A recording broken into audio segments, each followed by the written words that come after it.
இந்த ரெசிபிய உங்க lunch box லிஸ்ட்ல சேர்த்துருங்க.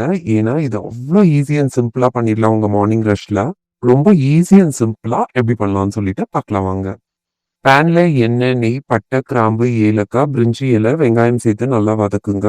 வெங்காயம் பொன்னிறமானதும் கூடவே பச்சை மிளகாய், இஞ்சி பூண்டு பேஸ்ட் சேர்த்து நல்லா வதக்கி குடுத்துருங்க. ஒரே ஒரு தக்காளியை நான் கட் பண்ணி சேர்த்துருக்கேன். நல்லா மிக்ஸ் பண்ணிக்கோங்க. 1/2 டீஸ்பூன் மஞ்சள்தூள், 1 டேபிள் ஸ்பூன் உப்பு சேர்த்து நல்லா மிக்ஸ் பண்ணி குடுங்க. கை நிறைய புதினாவையும் சேர்த்து நல்லா கலந்து குடுத்துருங்க. கூடவே 1 டீஸ்பூன் மிளகாத்தூளையும் சேர்த்து நல்லா மிக்ஸ் பண்ணிடுங்க. வெஜிடபிள்ஸ் எல்லாமே சேர்த்துக்கலாம். நான் கேரட், பீன்ஸ், பட்டாணி சேர்த்துருக்கேன். 2 நிமிஷம் நல்லா வதக்குங்க ஹை ஃப்ளேம்ல. 1/4 கப் அளவுக்கு தண்ணி ஊத்தி மூடி போட்டு லோ ஃப்ளேம்ல குக் பண்ணுங்க ஒரு 5 மினிட்ஸ். காய் நல்லா வெந்துருச்சு. இப்போ 1 கப் அளவுக்கு சேமியா சேர்த்து நல்லா மிக்ஸ் பண்ணுங்க.